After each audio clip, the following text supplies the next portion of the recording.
Permintaan kambing kurban di kota Sungai Penuh meningkat 30%.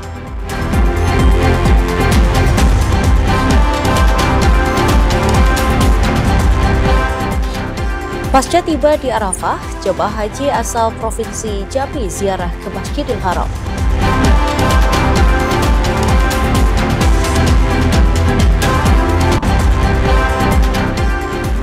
Jembatan rusak yang dilewati guru di Kabupaten Merangin kini sudah diperbaiki.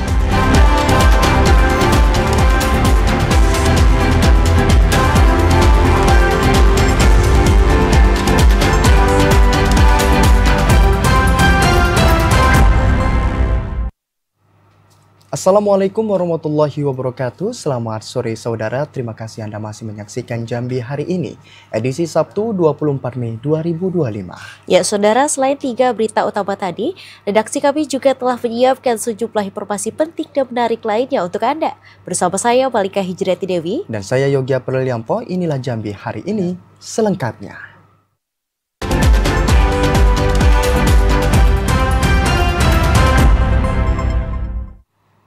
Mengawali informasi Jambi hari ini, saudara, permintaan hewan kurban kambing di desa Tanjung Bunga meningkat 30%.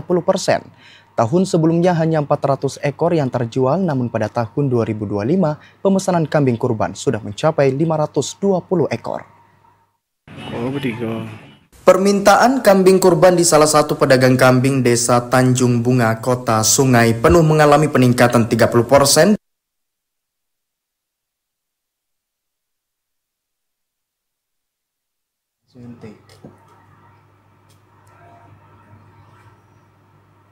Ya saudara, jelang Hari Raya Idul Adha 1446 Hijriah tahun 2025, ketersediaan hewan kurban di pasar ternak Batanghari mengalami peningkatan. Ketersediaan hewan di pasar ternak ini rata-rata berasal dari luar daerah. Mendekati Hari Raya Kurban,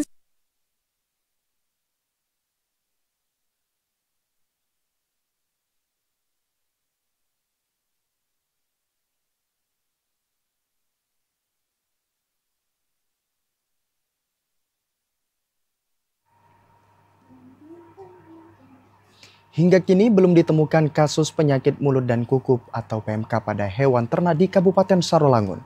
Setiap hewan kurban yang didistribusikan dari luar daerah dilakukan pemeriksaan oleh petugas, terutama surat hasil pemeriksaan hewan dari daerah asal. Pemerintah Kabupaten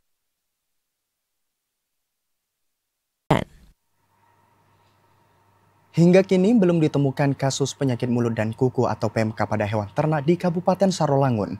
Setiap hewan kurban yang didistribusikan dari luar daerah dilakukan pemeriksaan oleh petugas, terutama surat hasil pemeriksaan hewan dari daerah asal.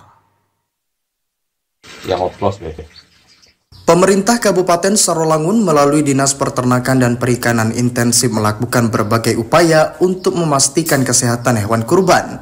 Langkah ini diambil untuk menjamin lalu lintas hewan ternak yang datang dari luar daerah, serta hewan ternak yang disembelih bebas dari penyakit mulut dan kuku. Kepala Dinas Peternakan dan Perikanan Kabupaten Sarolangun Setiadi mengatakan, sejak awal tahun 2025 hingga saat ini, pihaknya terus melakukan vaksinasi dan pengawasan hewan ternak lokal secara berkala maupun hewan ternak yang datang dari luar daerah. Selain melakukan vaksinasi, pihaknya juga melakukan tindakan pencegahan seperti pemberian vitamin serta pengobatan terhadap penyakit lainnya. Jelang Idul Adha, hewan kurban yang didistribusikan dari luar daerah dilakukan pemeriksaan oleh petugas terkait kelengkapan administrasi, terutama surat hasil pemeriksaan hewan dari daerah asal untuk memastikan hewan tidak membawa penyakit. Edi Kusnadi, TVRI Jambi melaporkan.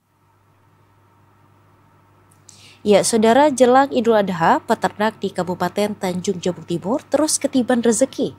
Bahkan hewan ternak yang sehat dan siap potong dijual hingga keluar daerah. Saat ini banyak ditemui pedagang kambing, kerbau dan sapi di lapak dadakan. Padahal biasanya hewan ternak hanya dapat diperjualbelikan di peternakan atau pasar. Keberadaan hewan-hewan ternak di lapak-lapak dadakan tidak lepas dari momentum menjelang Hari Raya Idul Adha tahun 2025. Sebab banyak masyarakat yang berburu kambing atau sapi untuk dijadikan kurban. Salah seorang peternak di Desa Kota Baru, Kecamatan Geragai, Kabupaten Tanjung Jabung Timur, Pariodo mengatakan angka penjualan hewan kurban di peternakannya masih belum terlalu ramai hingga pekan ini. Dari pengalaman tahun sebelumnya, penjualan mulai ramai pada 7 hari jelang Hari Raya Idul Adha. Hewan ternak yang dijualnya dalam keadaan sehat disertai dengan surat keterangan kesehatan hewan atau SKKH. Untuk harga sapi yang Mariono jual bervariasi, tergantung dari ukuran dan bobot hewan. Kisaran harga sapi yang ditawarkan mulai dari 17 juta hingga 25 juta rupiah per ekor.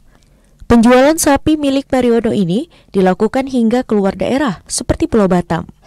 Ketersediaan sapi yang ada di peternakan Mariono berjumlah 150 ekor, baik sapi maupun kerbau. Untuk kesehatan kita kemarin sudah diperiksa juga dari tes kesehatan. Alhamdulillah kita untuk tahun ini nampaknya wabah penyakit nggak ada.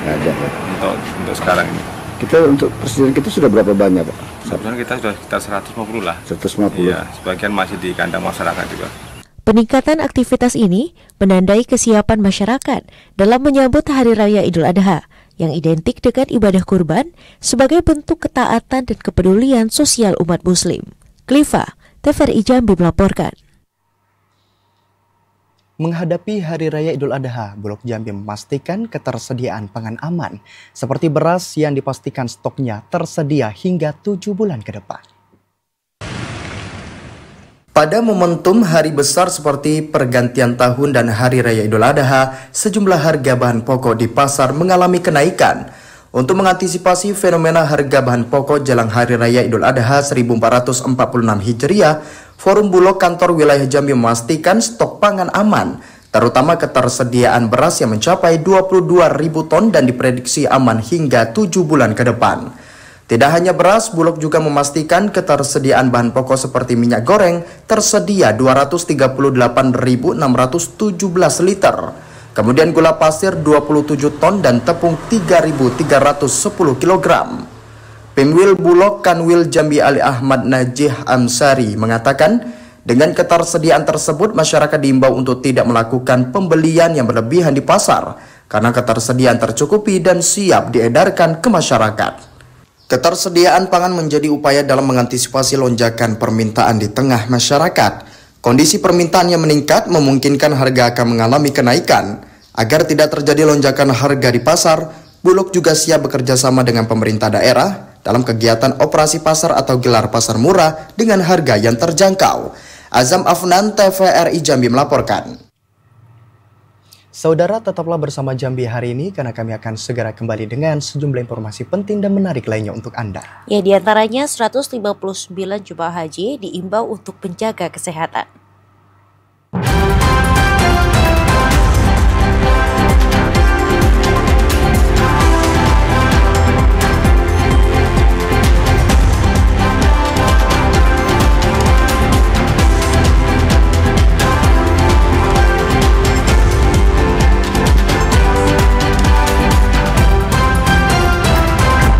Terima kasih Anda masih menyaksikan Jambi hari ini dalam segmen ibadah haji 1446 Hijriah.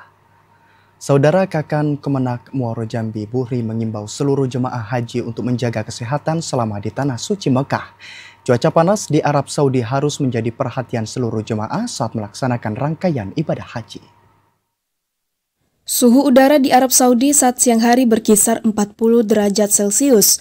Tingginya suhu udara tersebut harus menjadi perhatian seluruh jemaah saat melaksanakan rangkaian ibadah haji. Para jemaah haji diingatkan untuk tidak memaksakan diri melakukan ibadah sunnah agar kesehatan tetap terjaga. Kepala Kantor Kemenak Muaro Jambi Buhri mengatakan, 159 jemaah haji yang tergabung dalam kloter 13, 16, dan kloter 20 yang telah tiba di Madinah dalam kondisi sehat. Untuk menjaga kesehatan, stabilitas, dan juga dengan berbagai macam persiapan untuk di bawah yang kebiasaannya seperti mungkin obat-obatan gitu, sehingga bisa untuk melaksanakan seluruh rangkaian ibadahnya. Buhri menambahkan pihaknya saat ini tengah bersiap untuk keberangkatan jemaah haji yang tergabung dalam kloter 24. Buhri memastikan 8 jemaah haji yang akan diberangkatkan pada 26 Mei mendatang telah memenuhi ketentuan dan siap diterbangkan menuju Arab Saudi. Azam Afnan, TVRI Jambi melaporkan. Ya, sementara itu saudara jemaah haji asal Provinsi Jambi yang masuk dalam gelombang kedua tengah melaksanakan ziarah di lokasi puncak ibadah haji Arafah. Para jemaah ini berziarah ke Masjidil Haram. Pasca melaksanakan umroh wajib, kini jemaah haji asal Provinsi Jambi yang tergabung dalam kelompok terbang 16 BTH melakukan ziarah ke Arafah, Kota Bekah. Arafah merupakan tempat yang akan menjadi puncak haji di tahun 2025 ini. Ketua Kloter 16 BTH Muhammad Ahfaz mengatakan bahwa para jemaah ini akan berziarah ke Masjidil Haram dan sejumlah tempat di sekitarnya seperti Jabal Rahmah, yakni bukit yang menjadi pertemuan Adam dan Hawa. Ziarah ini merupakan kesempatan bagi jemaah untuk beribadah di tempat paling suci.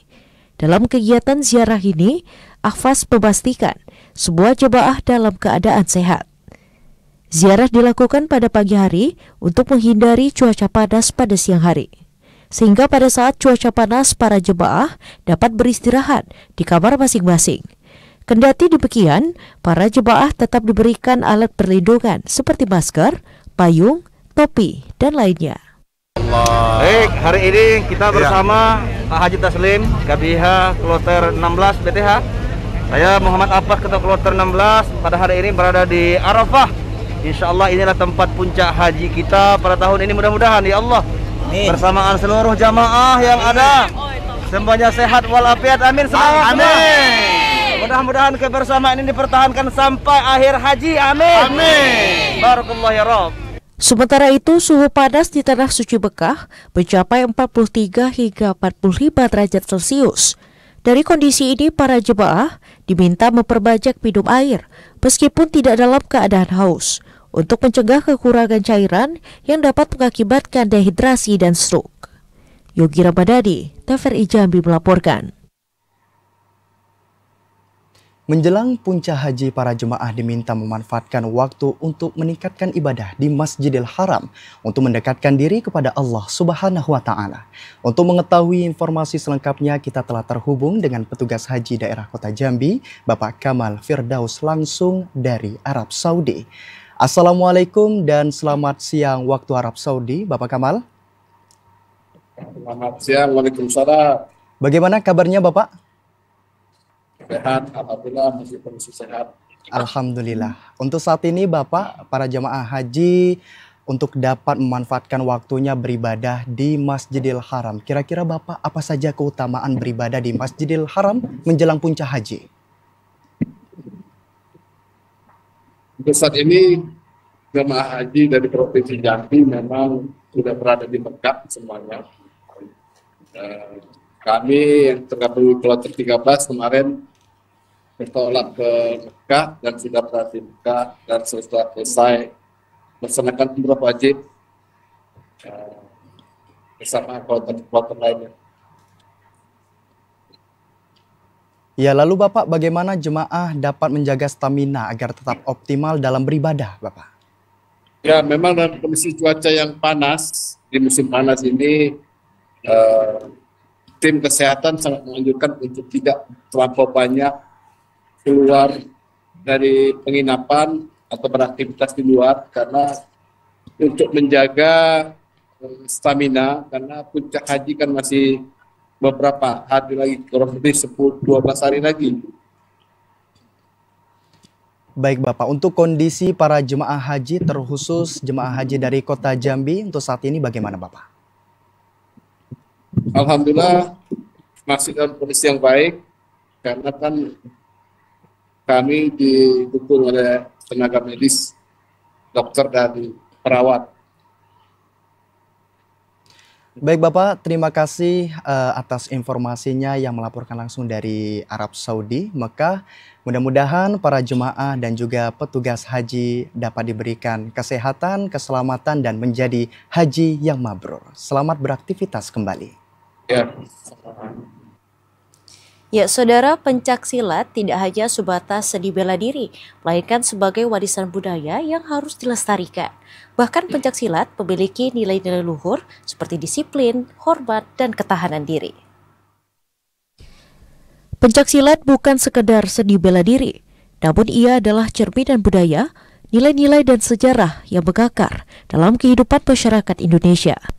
Dari arena pertandingan hingga pertunjukan budaya, seni ini terus berkembang dan menjaga warisan leluhur agar tetap hidup.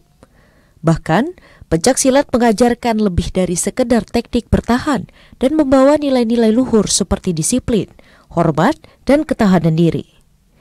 Dalam rangka melestarikan budaya bangsa dan memajukan olahraga pencak silat di Provinsi Jambi, Pemprov Persidas Asat Provinsi Jambi masa bakti 2025 sampai dengan 2030 resmi dikukuhkan. 47 pengurus Provinsi Persidas Asat dikukuhkan oleh Ketua Pengurus Besar Persidas Asat Haji Syukur. Asisten 2 Setda Provinsi Jambi, Johan Syah mengatakan, pemerintah provinsi sangat mengapresiasi dan siap mendukung kegiatan Persidas Asat dalam melestarikan budaya bangsa tak benda di Provinsi Jambi. Bapak Ibu hadirin saya hormati, tentu dengan apa disampaikan tadi oleh Pak Abdul Syukur, Pak Hasan Basri dan abang saya Wahyudi ini tentu kami pemerintah daerah ya, ini tentu akan memperhatikan betul organisasi ini. Nah, yang menarik tadi itu terkait dengan penyerahan aset ya Pak Hasan ya, Pak Wahyudi, memang kita ini memang terikat dengan aturan perundang-undangan dan aturan pemerintah ya. Jadi kalau penyerahan aset itu memang itu dibolehkan Pak, dibolehkan, namun sesuai dengan aturan. Ketua IPSI Provinsi Jambi, Hasan Basri Harahap mengatakan, Persidas Asat telah memberikan kontribusi positif di bidang pencak silat, meliputi pembinaan pesilat berprestasi, peningkatan semangat sportivitas, serta pengembangan seni bela diri tradisional.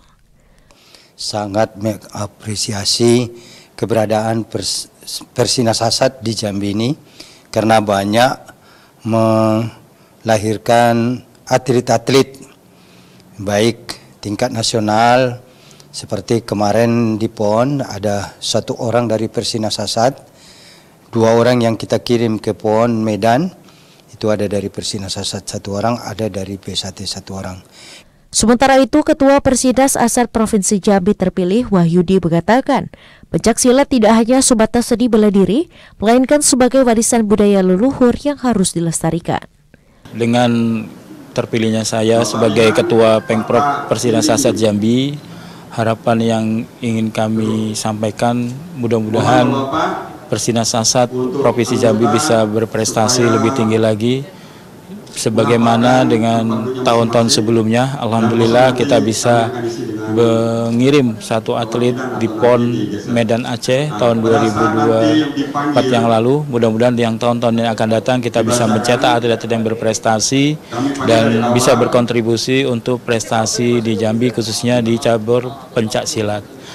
Dengan terpilihnya sebagai Ketua Persidas Asat Provinsi Jambi yang baru, Wahyudi berkomitmen untuk memberikan kontribusi positif dalam mencetak pesilat berprestasi di Provinsi Jambi.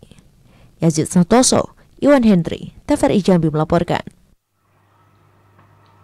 Ya, saudara, tetaplah bersama Jambi hari ini karena kami masih akan kembali dengan sejumlah informasi penting dan menarik lainnya untuk Anda. Di antaranya, Wabub Bungo menyerahkan kendaraan dinas dan rumah jabatan.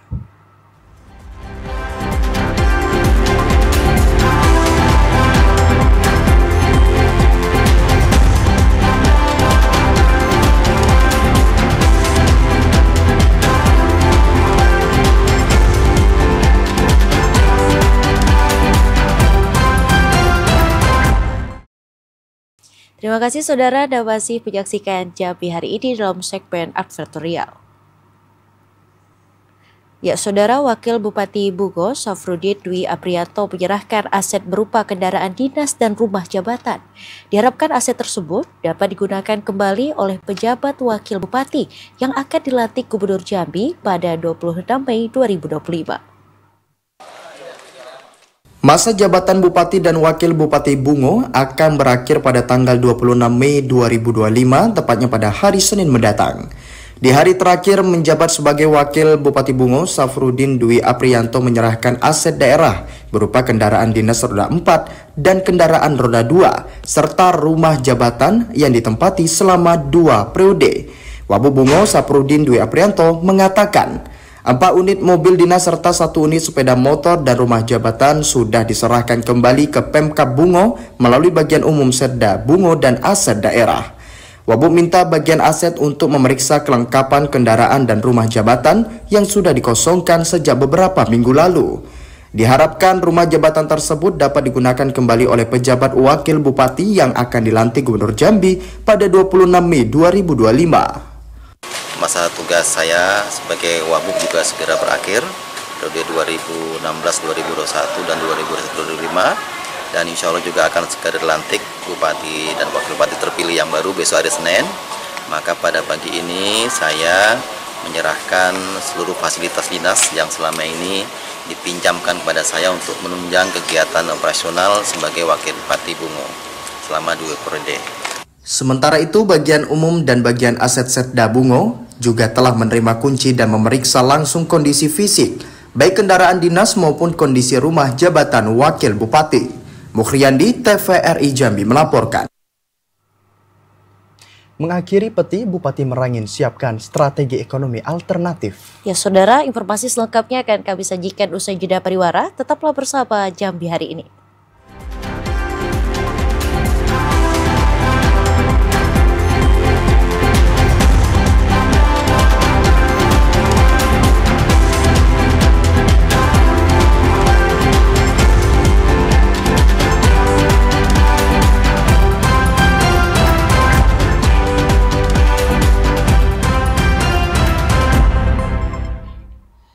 Terima kasih saudara, Anda masih bersama kami di Jambi hari ini. Ya saudara, pertambangan emas tanpa izin alias peti terus berlanjut di Kabupaten Merangin. Untuk mengatasi permasalahan ini, Bupati Merangin akan mencari solusi berupa ekonomi alternatif agar masyarakat tidak lagi melakukan penambangan ilegal yang merusak lingkungan. Meski penegakan hukum sudah dilakukan, pertambangan emas tanpa izin alias peti terus berlanjut di Kabupaten Merangin, Provinsi Jambi. Aktivitas ilegal ini bahkan dapat ditemukan tidak jauh dari jalan utama di Kecamatan Pangkalan Jambu dan Kecamatan Sungai Manau. Berdasarkan informasi dari Polres Merangin, sebagai masyarakat setempat mendukung aktivitas ilegal ini sehingga menyulitkan polisi melakukan penegakan hukum. Karena itu diperlukan peran pemerintah setempat untuk menghentikan aktivitas ilegal ini secara permanen. Bupati Merangin Muhammad Syukur mengatakan aktivitas peti merupakan masalah besar di Kabupaten Merangin sehingga nantinya akan dicarikan solusi berupa ekonomi alternatif agar masyarakat tidak lagi melakukan penambangan ilegal yang merusak lingkungan. Ini kan sudah menjadi luar biasa di Merangin ya. Maka kita lagi mencari solusi, paling nggak harus mencari ekonomi alternatif supaya nanti pelan-pelan ini bisa bergeser. Apalagi sekarang kalau nggak salah saya sudah ada pemetaan untuk menjadi tambang rakyat dan semacam. Nah ini kita akan supaya nanti ini kondisi Merangin juga aman. Apalagi kita ini daerah-daerah yang lawan longsor dan semacamnya. Ini kita kaji dengan pakar-pakar nanti supaya nanti ini berjalan, semuanya berjalan dengan baik. Sepanjang tahun 2025, Polres Merangin sudah menangani 4 kasus pertambangan emas tanpa izin.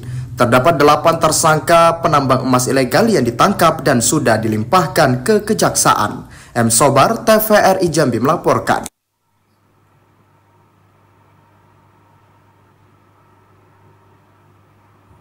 Ya, saudara, jembatan rusak yang nekat dilewati guru di Kabupaten Merangin kini sudah diperbaiki.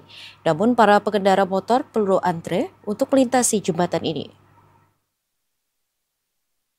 Video perjuangan beberapa guru yang nekat menyeberangi jembatan rusak di Desa Limbur Merangin, Kecamatan Pamenang Barat, Kabupaten Merangin sempat viral di media sosial pada tanggal 12 Mei lalu. Para guru ini terpaksa melewati jembatan rusak karena ingin membimbing dan mengawasi anak muridnya yang melaksanakan ujian. Salah seorang guru, Risma, meminta maaf serta memberikan klarifikasi atas unggahan tersebut. Dia sebenarnya tidak berniat menjatuhkan siapapun. Risma menjelaskan bahwa tidak ada upaya intimidasi dari pihak manapun sehingga Risma masih bekerja sebagai guru seperti biasa. Sementara itu, Kepala Dinas PUPR Kabupaten Merangin Zulhifni mengatakan jembatan ini masih dalam proses perbaikan ketika para guru tersebut melewatinya. Perbaikan jembatan ini menggunakan dana desa sebesar 200 juta rupiah. 3 hari pasca video guru tersebut viral, barulah jembatan ini selesai diperbaiki. Salah seorang warga setempat, Rifani, mengatakan jembatan ini mengalami kerusakan selama 2 minggu. Selama itu pula masyarakat terpaksa melewati jalan alternatif dengan kondisi rusak dan sulit dilalui ketika hujan. Kini jembatan tersebut sudah dapat dilalui masyarakat, namun para pengendara motor perlu antri bila melewati jembatan ini. Karena itu masyarakat berharap jembatan ini tidak hanya diperbaiki tetapi juga diperlebar. M. Sobar, TVRI Jambi melaporkan.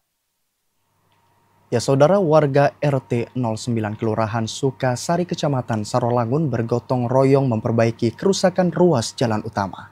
Inisiatif warga ini muncul karena kerusakan jalan tersebut tidak kunjung diperbaiki, padahal jalan sudah dalam kondisi rusak berat.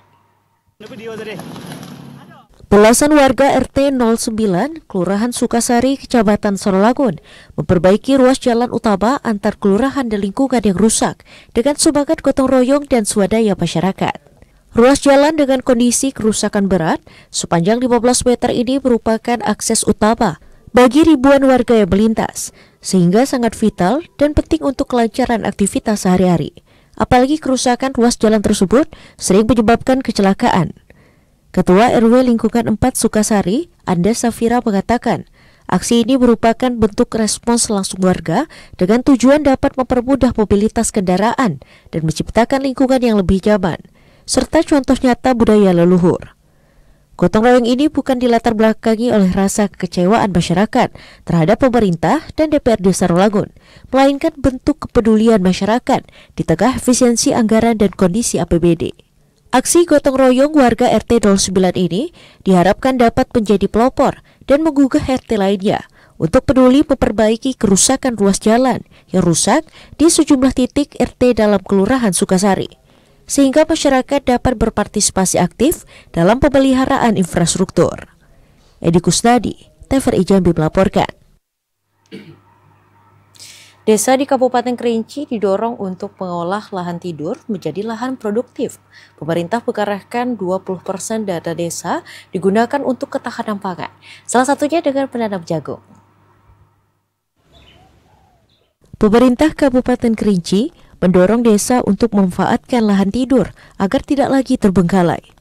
Melalui kebijakan itu, Kepala Desa diminta untuk mengarahkan masyarakat menanam jagung dengan menggunakan 20% dana desa yang sudah dialokasikan untuk program ketahanan pangan. Bupati Kerinci Poradi mengatakan, menanam jagung menjadi salah satu pilihan yang tepat dalam mendukung ketahanan pangan. Selain perawatan yang mudah, tanaman jagung juga memiliki siklus panen yang cepat dan bernilai ekonomis. Pemerintah Kabupaten Kerinci juga akan mendukung program itu dengan menyediakan benih, pelatihan, hingga akses pagar bagi petani. Bupati minta kepala desa untuk mendata lahan yang dapat ditanami dan melibatkan masyarakat dalam proses tanam jagung, dalam upaya memperkuat ketahanan pangan dan mendorong pertumbuhan ekonomi berbasis pertanian lokal. Ilwan, TVRI Jambi melaporkan. Ya saudara, informasi tadi sekaligus menutup perjumpaan kita di Jambi hari ini. Terima kasih atas perhatian dan kebersamaan Anda. Saya Yogi Aprilianto. Dan saya Malika Hijrati Dewi bersama kerabat kerja yang bertugas pamit undur diri. Wassalamualaikum warahmatullahi wabarakatuh dan sampai jumpa.